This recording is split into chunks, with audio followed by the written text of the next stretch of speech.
Everyone, namaste, good evening, and very good day to everyone. I am Dilshad Siddiqa from Sri Lanka. Today, I have the honor of serving as your host on behalf of the International Association for Quality Education and the Ministry of Education, Uva Province, Sri Lanka. The International Professional Development Program for Educators is a joint educational endeavor by the International Association for Quality Education and the Ministry of Education, Uva Province, Sri Lanka, in collaboration with universities, organizations, schools, and educational leaders from the global community. First of all, I would like to welcome Dr. Rashmi Tyagi ma'am, the Sri Lankan Education Ambassador, before we begin today's session. Namaste ma'am. We want to honor her contributions to the success of this International Professional Development Program. It's my great pleasure to welcome our esteemed speaker for today's session, Dr. Sudhakar Umali. Namaste, sir. He's a Namaste. professor He is a professor in the Department of Mechanical and Manufacturing Engineering in Thakur College of Engineering and Technology, Mumbai, India. Dr. Umali brings with him a wealth knowledge and experience in the field of engineering, education, and research, and we are truly privileged to have him with us today. He will be delivering a lecture series on fundamentals of research studies. Today, he will be discussing on techniques for writing good research paper and thesis, part 2. Dr. Umali sir, we are delighted to have you with us. Namaste. On behalf Namaste. of the Education and International Association for Quality Education and Ministry of Education of Goa Province, I warmly welcome you to the session and invite you to start your session, sir. Sir, Shall I over share? to you. Shall I share my Yes, sir. presentation? Okay, sir. Okay. It is visible. Yes, sir, it's visible. Okay. Today, I want to discuss second part of techniques for writing a good PhD thesis. Already, I have started session first and completed also. In that session 1, I have completed up to chapter 3, research methodology. Now I come to that topic.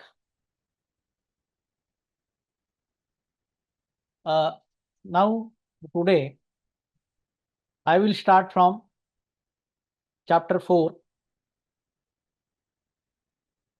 that is result and discussion,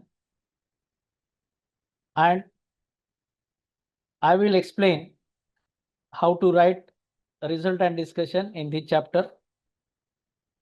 This chapter contains 8 contents: key results, data representation, unexpected results, addressing hypothesis, interpreting results, relations with previous literatures, study limitations, and practical impacts. Chapter 4, named as result and discussion, is where your research speaks. It presents what you found and explains what those findings mean in light of your research questions, research theory, and prior studies done by other researchers. At the PhD level, this chapter must go beyond description to offer deep analysis, interpretation, and significance. I will start the first content, key results. Every research scholar must understand what do you mean by key results and how to present key results in the research papers as well as PhD thesis.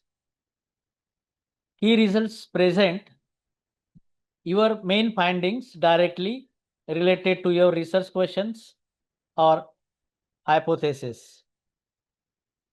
Results should be reported objectively without interpretation first.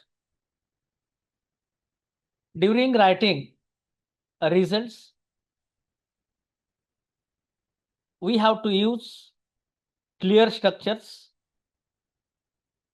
which is given by research questions, research theme, or experiment performed. The purpose of key result is to highlight the answers your research has generated. Now come to second point, that is data representation. You must understand what is the meaning of data representation. Data representation means how you present your findings visually and textually. It can be presented in various forms like tables, charts, graphs, images, model outputs, or narrative summaries. Every figure and table should have a clear title and legend and explanation.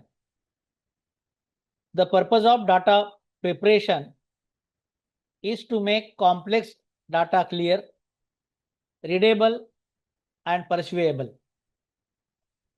Now come to the third part, third content, unexpected results.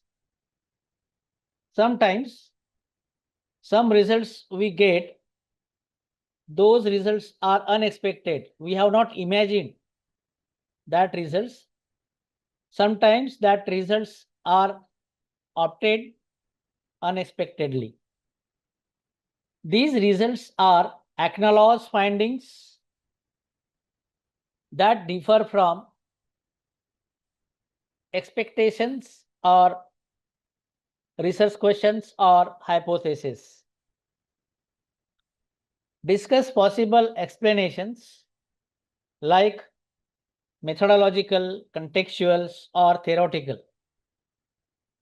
The purpose of unexpected results is to show academic honesty and open new research directions. Now, fourth content is addressing hypotheses. Hypotheses are the questions we have decided before starting off our work.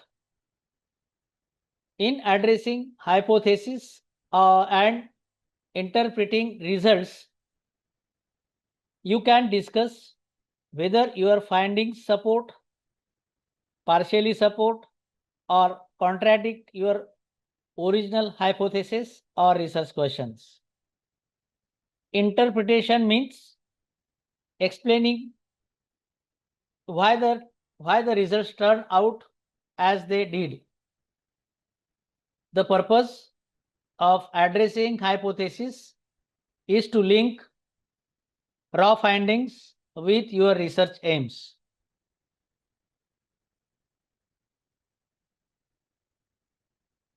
I have explained interpreting results also in that part because these should be written combinedly. The fourth content and fifth content can be written combinedly. Now we come to the directly relationship with previous literatures. The relationship with previous literature is compared with your findings with existing studies review in chapter 2. Already I have explained chapter 2, that is literature review, and we are comparing the content which are obtained by the previous researchers and contents we are obtained in our results and findings. That can be compared in this chapter. The relationship with previous literature shows whether your results confirm, extend, or challenge earlier research. The purpose of the relationship with previous literature is to position your research within the academic conversation. Now, the results are not limited. Some results are not related to your work, and we have some limitation of writing it. It means that the PhD candidate must honestly acknowledge the constraints or weaknesses of the results, weaknesses of the research also. What are the limitations we have? A limitation could be the sample size, geographic or contextual constraints, methodological weaknesses, and data access issues. These are the limitations. We have to discuss that limitations during writing. The purpose of study limitation is to maintain transparency and guide future research, because that results we obtain unexpectedly, but it is not considered in our research work, that may be counted as a future research for future researchers. Now come to the last part of it, practical impacts. Now we have done research, we have done some experimentations. That experimentations is totally practical, and we have to check what are the practical impacts on the writing of it. Practical impacts discuss the real world applications and contribution of your findings. Practical impacts could relate to industry practice, policy development, technology innovation, social or environmental impact. Hence, the purpose of practical impacts is to demonstrate the value and relevance of your research beyond academia. Now, if you understand how to write results and discussion, I will start a new topic, new chapter, chapter 5. Always chapter 5 may be the conclusions of your research work. And before start of writing, we have to decide what are the contents of conclusion. I have shown here 4 contents, that are summary of results, connection to literature, future research directions, and last is the recommendations.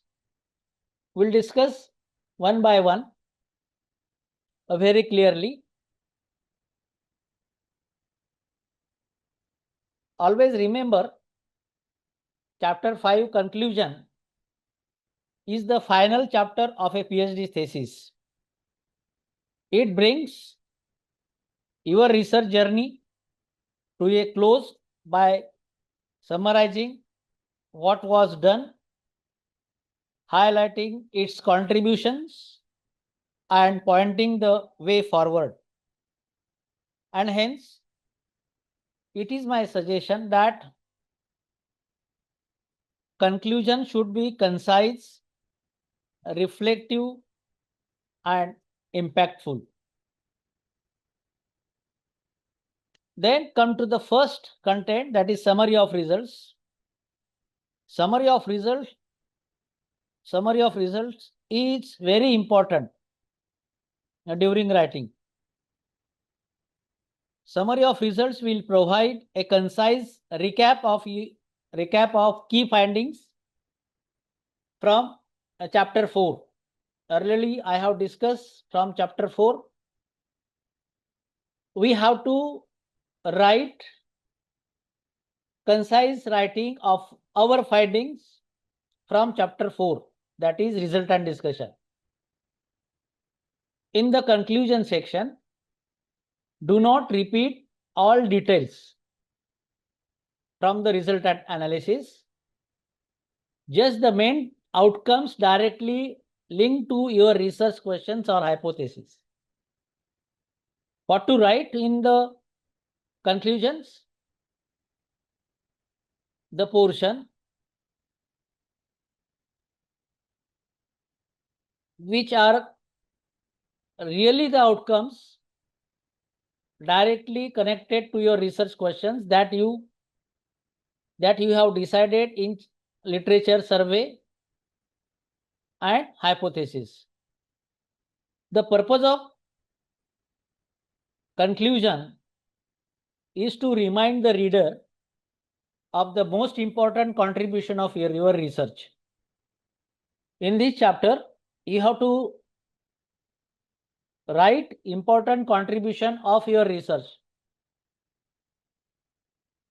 Now come to the second part, connection to literature. Because what we have done in our research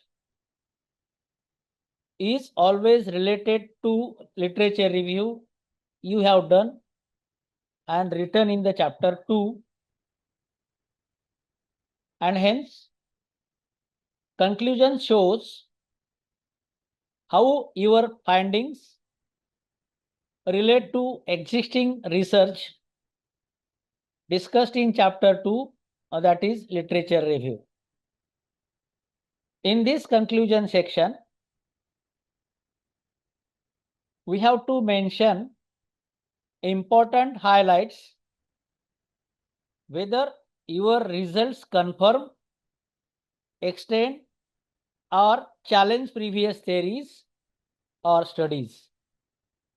And hence, the purpose of the conclusion is to position your work within the broader academic conversation. Third part is very important, that is future research directions. You must understand what is future research direction. It means to identify areas that remain unresolved or new questions that have emerged. The future research directions often come from study limitations which are written in chapter 4. Just I have point 7 here discussed. No, I have discussed point 7, that is study limitations. The future research directions often come from study limitation of the chapter 4, unexpected results, and research gaps discovered during your research analysis. The purpose of the future research direction is to guide future scholars and show humility that no study answers everything. Now, I will come to the last point of this conclusion part, recommendations.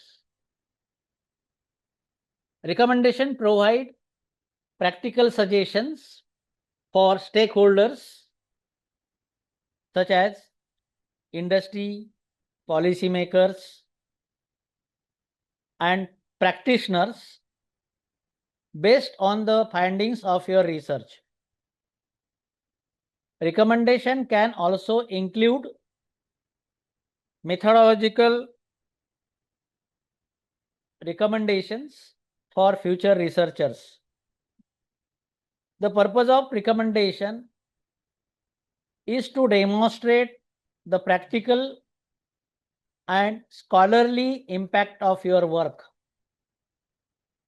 Now I have completed all 5 chapters in detail in the previous lecture and in this lecture also. After understanding all these 5 chapters, we have to understand a very important part, that is research analysis.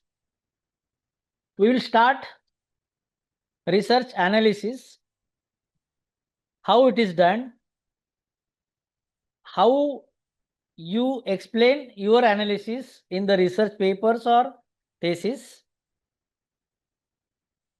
Generally, thesis writing depends on the selected hypothesis, the formulation of research questions, answering those questions, finding appropriate solutions, and generating new knowledge through research analysis. What we expect from research analysis? Validity, reliability, and well-supported conclusions are essential for writing a good thesis. Unfortunately, many PhD candidates find it difficult to complete their thesis on time due to confusion and lack of expertise. And hence, it is my suggestion that you have to clear your confusion and you have to improve your research expertise. These are 2 reasons why we fail for writing research papers or writing good thesis. These reasons are confusion of PhD candidate regarding writing and lack of expertise. I will clear all the confusions, and you must understand how you are improving your expertise for writing clearly. Often, PhD candidates are uncertain about how to write their thesis correctly and scientifically. The need to understand the importance of well-defined objectives, both how to formulate them and why they are required. Clear objectives provide directions and form the basis for scientific writing.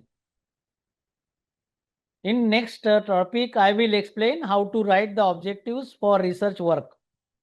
Just to first you understand the importance of research analysis.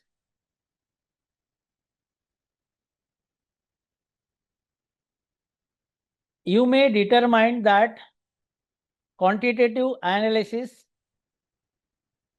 is sufficient to answer your research questions or will respond to your purpose or achieve your research objectives. Alternatively, you may conclude that a qualitative approach is more appropriate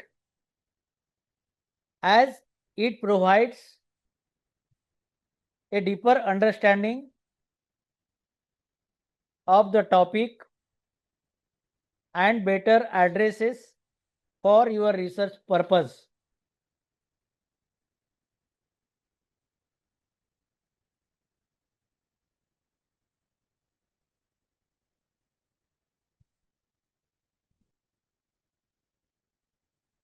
During research analysis, you may decide that a mixed method approach incorporating both quantitative and qualitative analysis is the most suitable method of inquiry for your thesis or dissertation. And last is very important, that is a data analysis. After research analysis, you have to do the data analysis. Now, data analysis is a critical component of any research study. We will discuss about data analysis in further slides. Before that, I want to explain the general structure of a thesis. If you understand a thesis general structure, ultimately you are able to write the research papers also. These are the mandatory things we required in the thesis. Number 1 is mandatory pages. Number 2 is introduction, literature review, a methodology or experimental setup, result and discussion, summary and conclusions. 7th is the references. 8th is the acknowledgements and appendix. I will discuss one by one how to understand all these 9 general structures. Now I will come to the very important, that mandatory pages. These pages are very compulsory in the thesis.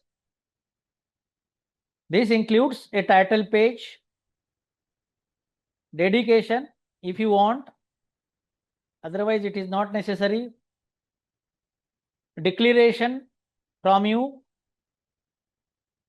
certification page, abstract, table of contents, a list of figures, list of tables, and nomenclature. These sections are generally numbered using small Roman numerals. In this section, don't use the numbers 1, 2, 3, 4 like that. You have to use the Roman numbers. We have some limitation of writing abstract. I think you have gone through abstract writing as the questions are given to you. The abstract is usually written last. When you complete your thesis, why it is written last? Because abstract is the summary of your whole work. If you understand your whole work, then abstract is writing is very easy. We have some limitation of writing abstract. So generally, according to the international norms, abstract should be approximately from 800 to 1000 words, and you follow these words during writing. Excessive writing is not possible in abstract. I will explain in detail when I come to the abstract topic. Now come to the now I want to explain very detailed, because title of your project report or research paper is very important. If title is not explanatory itself, then impact of your title is not so good, and hence title should preferably no more than 15 words. Okay, it should not be lengthy. Maximum words used in the title must be 15 words, 15. And title should be specific and informative. A descriptive title is commonly used for a thesis protocol. Always, I am again repeat it.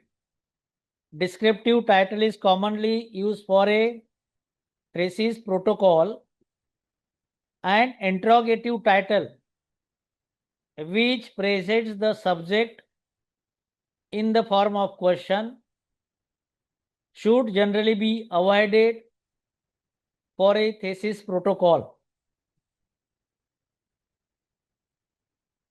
Now come to the cover page. Cover page is very important of the thesis. In what way cover page should be written? Main purpose of the cover page is to protect and identify the report.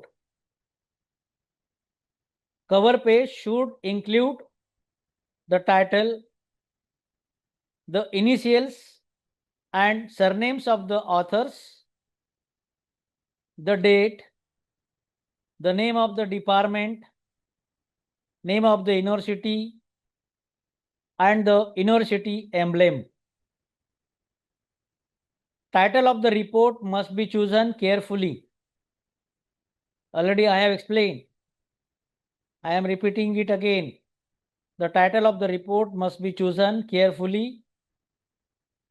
A good title is concise, striking, and accurately reflects the contents of the report.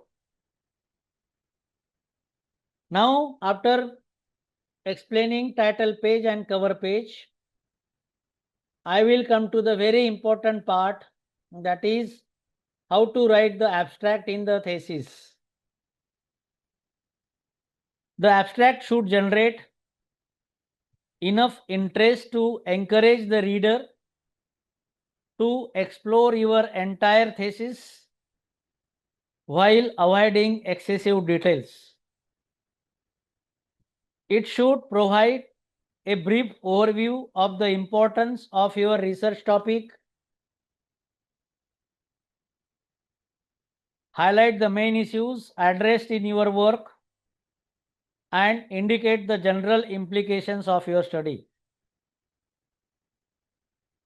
I repeat it again. What are the contents of the abstract? In the abstract, overview of the importance of your research topic must be mentioned first. You have to highlight the main issues addressed in your work, that is research work, and indicate the general implications of your study. The abstract must summarize the contents and the most important findings, allowing the reader to decide whether to read the rest of the report or not. Hence, during writing abstract, every word is important. Unnecessary words that do not convey essential information should be minimized. I am repeating it again. Every word is important. Hence, unnecessary words that you are writing in the abstract that do not convey essential information, and that words should be minimized. Now, after writing abstract, after completion of the abstract, below the abstract, you have to write the keywords. Many research scholars, many PhD candidates are having issues finding keywords because these keywords has limitations.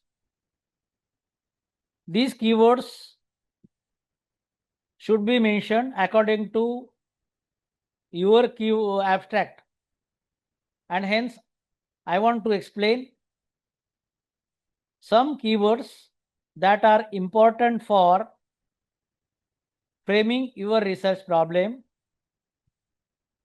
conducting literature reviews, improving the visibility of your work in the databases.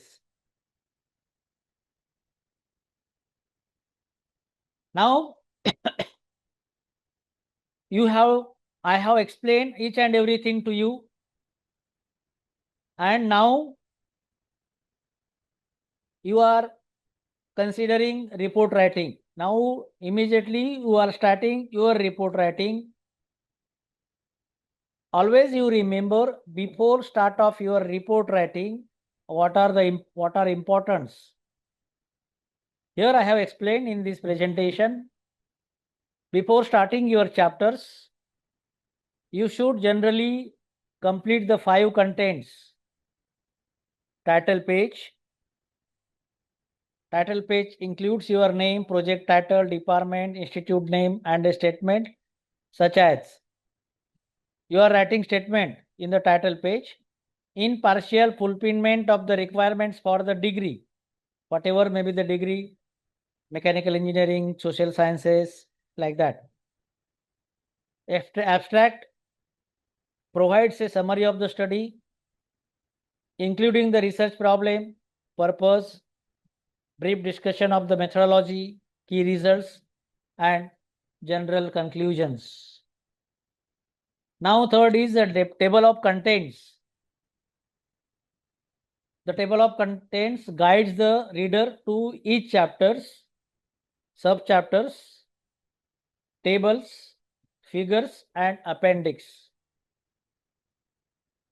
Dedication. It is not necessary to write the dedication in the thesis. It may be optional, but it can be a meaningful gesture. Now, last is the acknowledgement. The acknowledgement section allows you to thank your guide, supporting staff, head of department, and principal for their encouragement, support, and guidance. It is considered inappropriate to omit this section, as it is important to recognize the people who supported you in achieving your success. And hence,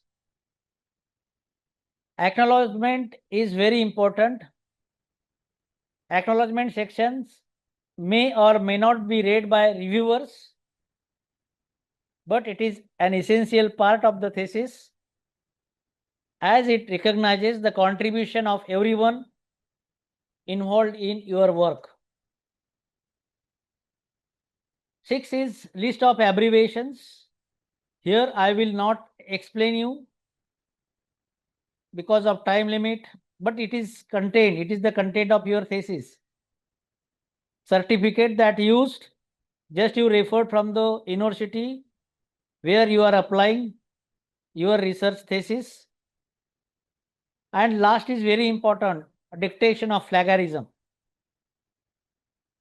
Dictation of plagiarism can lead to rejection of the research work, penalties, and blacklisting in most publications. And hence, today we have to obtain the plagiarism certificates, and according to the university, the percentage of plagiarism should be below that given percentage. You take care of it. Now, the last is very important, nomenclature. What do you mean by nomenclature? The list of symbols that used in your thesis. That nomenclature should be written on a new page. The symbol should be arranged in the following sequence. There are so many symbols. How to write it? We have to write ordinary symbol first. Generally, ordinary symbol followed by superscripts. Superscripts symbols must be used first. Then subscript symbols must be used later on. Finally, auxiliary symbols such as overbars and underscores for vectors and averages, or ancient marks for time dependent component should be listed in the nomenclature. Now I want to explain how to write it.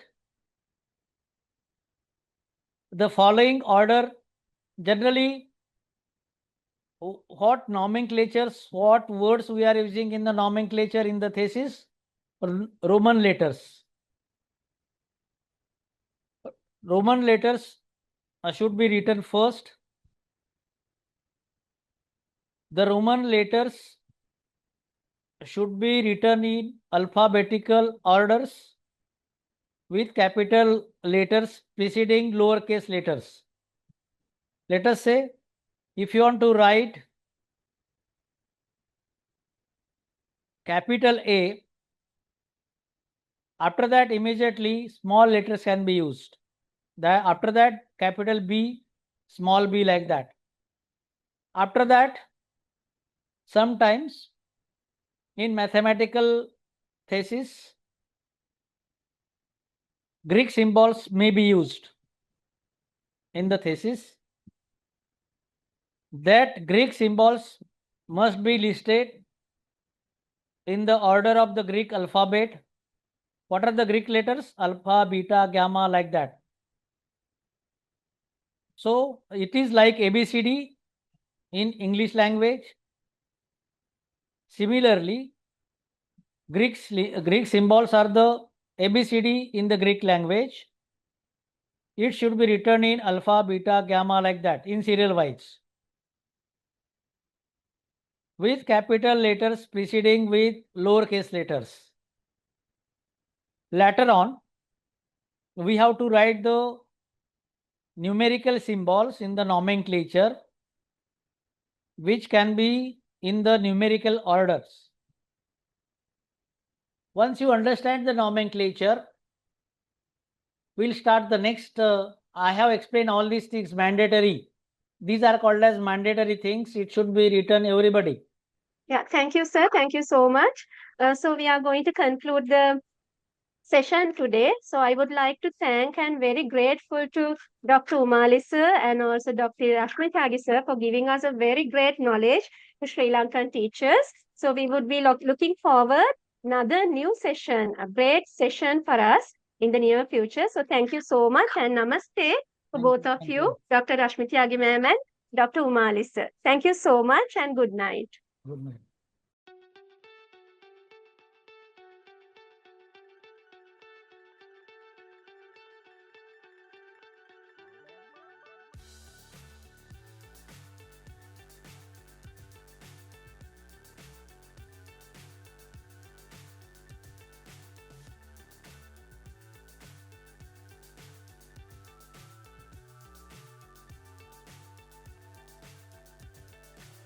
So high, I'm hypnotized. What's up is down, what's left is right. Chasing stars and holding you. I can't see the end, but we'll see it.